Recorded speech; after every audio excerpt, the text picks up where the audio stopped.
Coming up next on Arizona Horizon, hundreds of volunteers help at-risk veterans at a local veterans stand-down event. And we'll meet a woman whose life story includes bullfighting, a career in finance, and appearing at a national political convention. Those stories next on Arizona Horizon. Arizona Horizon is made possible by contributions from the Friends of Arizona PBS, members of your PBS station. Thank you. Good evening and welcome to Arizona Horizon. I'm Ted Simon. Senator John McCain is coming under fire from President Trump again, this time for comments that McCain made regarding a recent military raid in Yemen. McCain said the mission was not a success because it resulted in the death of an American serviceman. Trump responded with a series of tweets today saying that McCain's comments, quote, embolden the enemy. McCain is chairman of the Senate Armed Services Committee and says his relationship with military officials is not being compromised by the president's tweets. Oh, of course. About the Yemen raid? No. I have good conversations often with General Mattis, General Flynn, General Kelly. I have good conversations with them all the time. Trump had described the raid in Yemen as a, quote, huge success despite the death of a Navy SEAL. The Arizona Veterans Stand-Down Alliance kicked off its largest annual event today. Hundreds of volunteers gathered at Veterans Memorial Coliseum to offer at-risk and homeless veterans dozens of services. Joining us now to talk about all this is Brad Bridwell, the former board chairman of the Arizona Coalition to End Homelessness. Good to see you again. Thanks for joining us. Thank you for having me. Good to have Veterans Stand-Down. What exactly are we talking about? Well, so the stand-down is an old military term that responds for a soldier coming out of combat of some sort and getting kind of 3 days of respite and care. And so we liken the battle of homelessness to needing that time to come off. And so we provide 3 days of intensive services in a one-stop shop where everybody is focused on cutting the red tape to really impact veterans' lives quickly and provide shelter and showers and meals and all of those items as well in the same one-stop shop. Yeah, it sounds like access of resources is big. It sounds like reaching just the highest level of independence as possible is big. Yeah, and it's been pretty amazing. The event itself really catalyzes a lot of the work we do for homelessness among veterans throughout the year. And, you know, we have seen a reduction in the percentage of veterans who are actively homeless in the time period of the stand-down from going from what used to be 75%, 25% to now being just 25% homeless and 75% in need of service and at risk, but not in that condition. So we're really proud of that. Some of the services offered, I know everything from VA health care to mental health services to showers. I mean, the whole 9 yards. Talk to us about that. Yeah, it really creates a one-stop shop, and one of the largest services in there is the court systems from all over the county and many dealing with out-of-state issues and other areas throughout the state of Arizona where, you know, veterans can come in, get their fines that have accumulated out of, you know, you're homeless, you end up in your car, you can't afford the registration, you get a citation for that goes on the record, and eventually an abandoned vehicle. We're able, with Motor Vehicle Division, City of Phoenix, and other city and county courts, to be able to wipe all that out using community service models throughout the weekend. And so veterans get a chance to get their license back so they can get back into jobs and do the things they need to do to recover from homelessness. And I know that obviously when you talk about homelessness, a home is a major factor. Yeah. Emergency shelter, transitional housing, permanent homes. What can folks who go to the stand-down expect to see and get assistance with regarding just shelter? Well, so we focus primarily on permanent housing. Really, the only cure to homelessness is housing itself. And it generally needs to be long-term and wrapping a veteran with support services while they continue to progress through their recovery. So we focus on that, but the temporary housing is very important as well. You've got to have a place where somebody who has an opportunity to get their own apartment and be wrapped around in those services, it takes time for that to happen. And so you need a good solid place where somebody can be temporarily while they go through that housing process. Has that thought process changed over the years, the idea of how important or what particular stages housing should be involved with returning vets?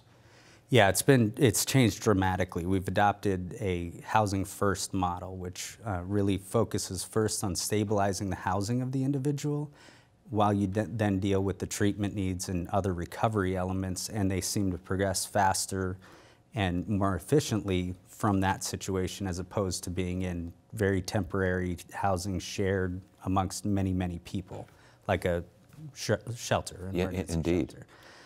So it's been much more efficient, but it's a finite resource. So you're challenged to use all of the resources in a way that really promotes somebody as rapidly as possible entering their own independent living environment. And using all those resources, of course, it helps to bring providers together, to get them to collaborate. As we saw from some of the video out there, there are a lot of folks helping out. It's important to get those people together. Absolutely. That's one of the most unknown benefits of the Stand Down, is it's really bringing the community together, and nonprofits and government organizations that, through this collaborative experience over a weekend, learn to provide even more efficient collaborative services throughout the year, which is really important when we talk about streamlining our systems so that veterans end their homelessness rapidly. Yeah, sharing data, that's a biggie, isn't it? Sharing data, and we've made so much progress on it, and we have so much more to go. Yes. How many folks we're looking again at some of the folks being helped there. How many do you think? Give us an estimate number. So today we've registered over 1,300 veterans, which puts it on track to exceed 2,000 by the end of the weekend, which would be about 10% larger than last year. And how long have you been doing these things? Well, so we started consistently running them from 2000 until today, consistently meaning year after year. And as I said before, in that time, the increase in resources that can address a veteran's homelessness has exponentially increased. And so we're able to do a lot more, and a lot of that is because we've been catalyzing the community year after year through these events. I was going to say, when you first started, when the coalition first started with these stand downs, how many veterans were served? 143 that showed up at the first one. My goodness, and now you're in the thousands, huh? Yeah, now we're in the over 2,000s. But as stated, the homeless portion of that has dramatically decreased to about just 25% of the population, which is amazing. Yeah, I was going to say, last question on this, that there is success there, but there are more folks being served, which kind of makes you worry a little bit, but more folks are being served, which makes it sound pretty good. Are we changing, is society changing the way it looks at veterans, the way it looks at homelessness? Completely. One example is I was standing there today at the City of Phoenix courts line with the prosecutor's office, which was the first court system to come in and set up shop inside the stand down. And they use that model to adopt a monthly veterans court, which happens in the city every month. They had the shortest lines of any court system because they are addressing the need on an ongoing basis, which is really the kind of change we want in the community long term. So yeah, it's changing all over the place. All right, so again, the stand down goes through the weekend at the Coliseum? Yeah, it goes through Saturday. Okay, 19th Avenue and McDowell, and Brad Bridwell, Coalition to End Homelessness. It's good to have you here. Continued good work. Thank you for joining us. Thank you. Coming up on Arizona Horizon, we'll talk to a remarkable woman who moved from the bullfighting ring to high finance to leading the Pledge of Allegiance at a national political convention.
This is the real thing.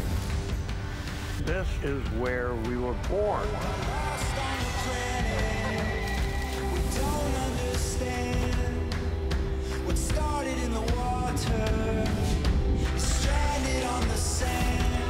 One of the amazing things about the history of life on Earth is it keeps learning new tricks. The animals, plants, no, it gets in your blood.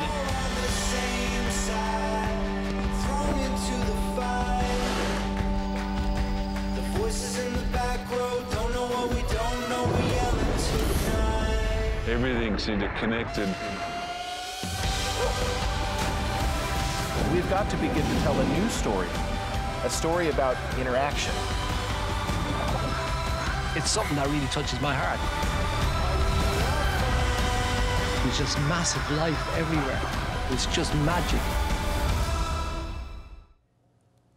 Carmen Bermudez has lived quite a life. She was born in Costa Rica and became a bullfighter to escape poverty. Later in life, she had a successful career in finance and got involved in Southern Arizona politics. We recently spoke with Carmen Bermudez and asked her how she first got involved with bullfighting. When you were a child, who did you see yourself then? Who did you see yourself as when you were a kid growing up in the jungles in Costa Rica? Well, the only thing I wanted to do when I was 7 years old, I wanted to be a bullfighter. Why? Because I was tired to be poor, and bullfighters were rich and famous. So my mother told me, go around and jump in the fence and see what you feel like. And there was a bunch of cows in there.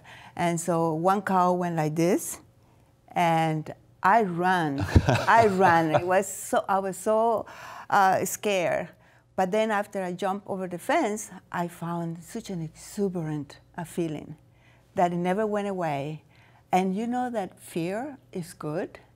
Fear is like ambition. Yes. And so that seed stayed in me that I had to fight bulls. It was a must. And so that's why I went back in the ring after I helped my mother with her life. Yes, well, before we get back to that, I want to get back to the idea at 7 years old, you kind of figured out a little bit you were poor. You guys were no running water. You picked, I think, was it coffee beans in the field? I mean, you were poor. At 7 years of age, is that when it kind of hit you? Hey, we can do better? Yes, yes, because you don't know what poor is when you don't know what your next meal is going to be.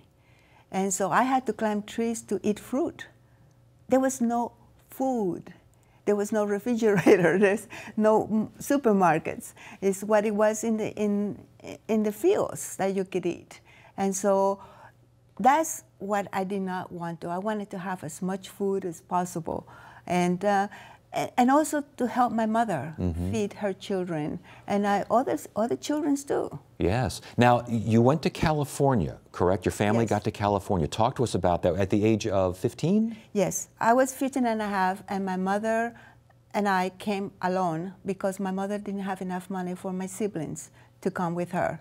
So she took me out of school, and I came with her, and we both worked in mini jobs, whatever we had to do 24/7, and so that she raised enough money so that she could bring my two brothers and my sister. And so when at the end of a year and a half, she gave me $54, and you know what I did with that money? What's that? I bought a typewriter. Ah. Because I wanted to better myself. I wanted to have jobs where I could just sit in the desk and type. But what happened to the bullfighting dream? Now, when you came to when you got to California, did you say, all right, now we can really settle, we can really get into the ring? How did that work? Okay. After my mother raised enough money and I could go back to school, you should have seen in my Santa Monica High School, everything was about bullfighting. So a friend of mine put me in touch with a man from Spain that was teaching bullfighting to movie stars like Ricky Nelson and others. Sure. And so he lived in Brentwood. And so he didn't charge me. So I would take the bus every Saturday, and he would teach me all the technical things about bullfighting. And so I kept that promise with myself, and at the same time helping my mother. So afterwards, I got a job and raised enough money, and I went back to Costa Rica. And you went back to Costa Rica specifically to bullfight? Yes. My goodness, what did they think of you when you got there? Crazy. Crazy because there hasn't been any women in Costa Rica or Latin America. Well, in Chile, it was a woman, Conchita Cintron, very, very famous. She fought on horseback, and she came from a very wealthy family. But I wanted to bullfight because I needed it. It was a call. And so I started bullfighting for free. I went to a restaurant and they had a bull ring. And so I said, throw me whatever you have. And sometimes there were cows that would run away from me. And some others that charge. And then from cows to calves. And so I was able to build a name. And since I didn't have a telephone, I would look at the newspaper, and in the newspaper, I would see where I had to fight. Yes. For free. Yes. So that's how I started getting my name and the newspapers and et cetera, et cetera. And so I said, I have to pursue my career. And I was working during the week. And so I raised enough money to have a one-way ticket to the United States with 6 days in Mexico City, included a hotel. And I stayed 5 years. My goodness, and you got to be pretty well known Yes. as a bullfighter, Yes. didn't you? You got to be, so did you appear on the Steve Allen show? Yes. They paid me, several different shows will pay me to fly to the United States to appear in the show and to talk about bullfighting. You know, how does it feel to be a woman fighting a bull? And I thought, how ridiculous, because why, just because I'm a woman? The bull doesn't know if I'm a woman or a man. With the other bullfighters, though, did they eventually accept you, or was there always just a little bit of that something going on? You got it there. The men don't like to fight with a woman in the same cartel because they feel they have to do better because, oh, you fight like a woman. It's demeaning when a man is told that. So men don't want to feel, because what kind of bull you get is a draw of a luck. You know, you could get a good bull or a bad bull. And so if I get a good bull and a man gets a bad bull, then it's his fault. So he has to take more chances in order to look good. And so that's his danger. If he's fighting with another man and he gets a bad bull, well, it's a bad bull. Right.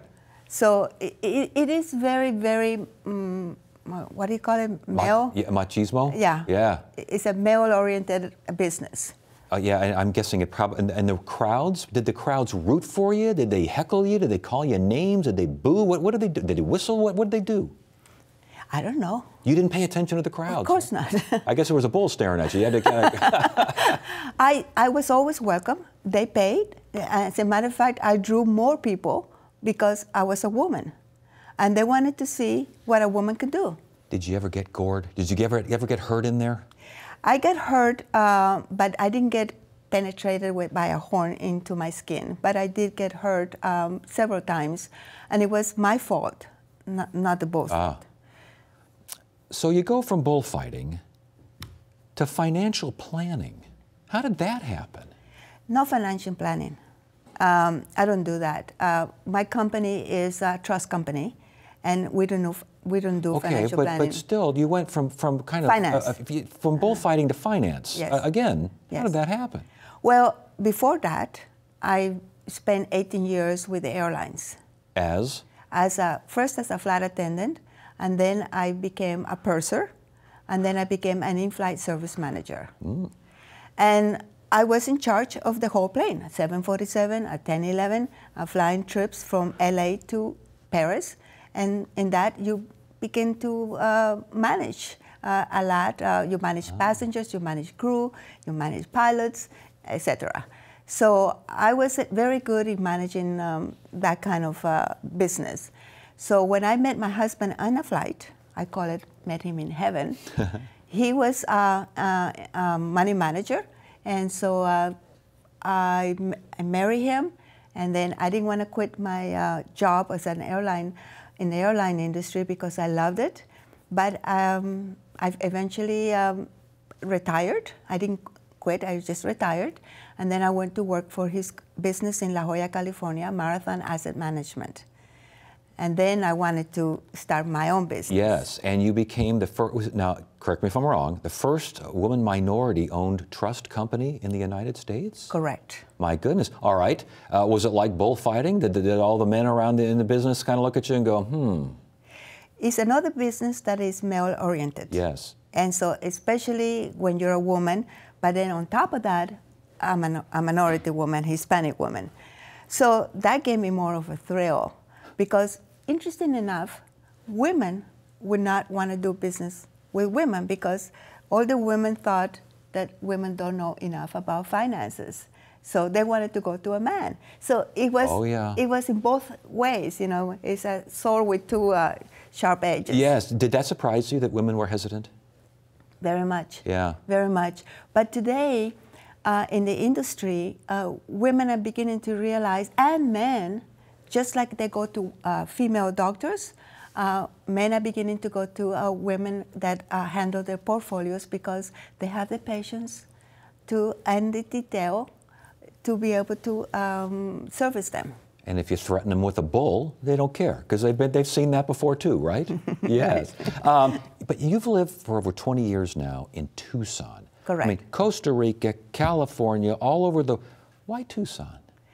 Well, it's interesting. When I wanted to open my company when we were in La Jolla, I wanted to do it in California, but it had taken me 5 years to get the license, and my husband's business was in La Jolla.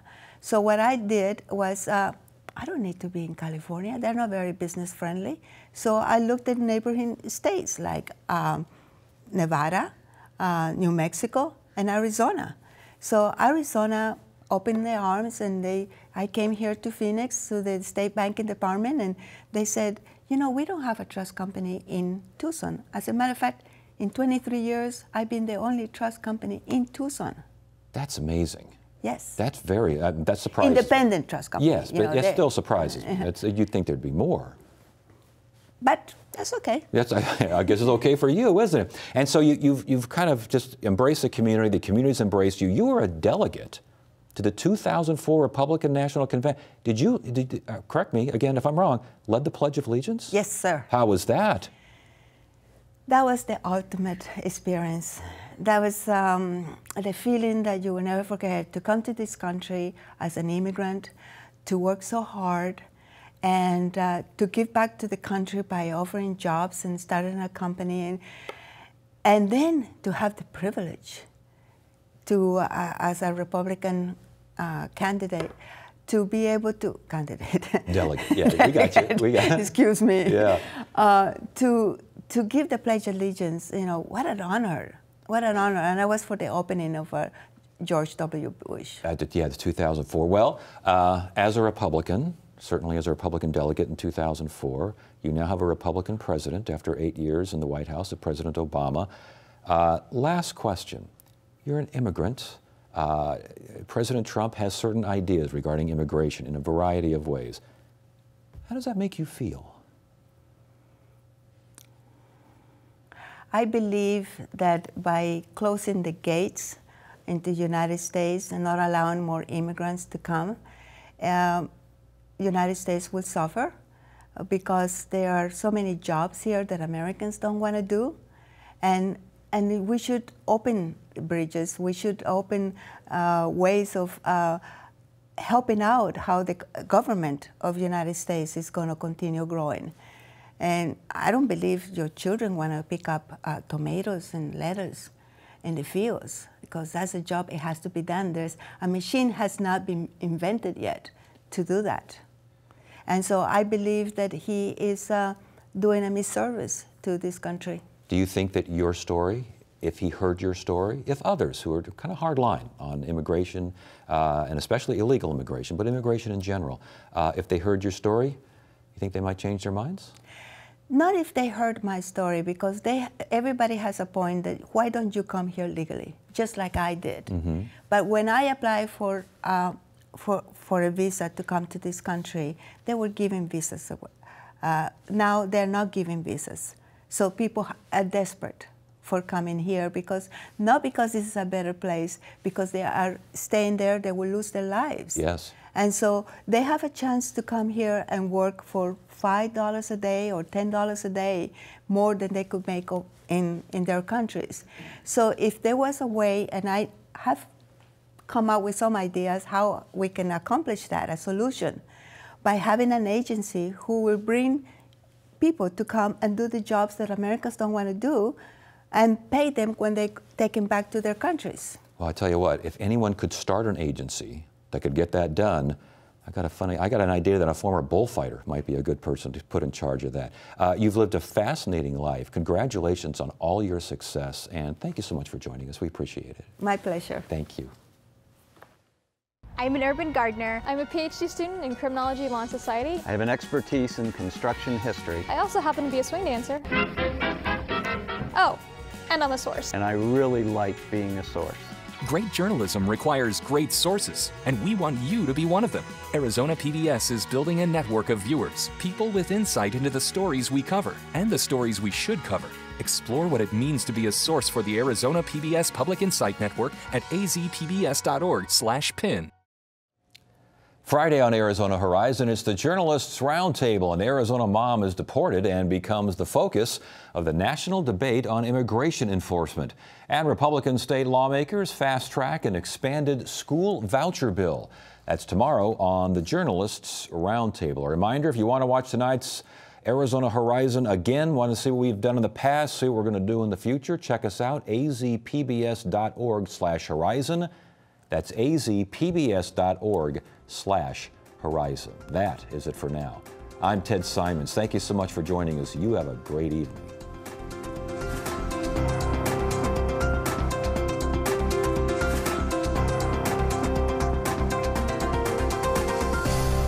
Arizona Horizon is made possible by contributions from the Friends of Arizona PBS, members of your PBS station. Thank you.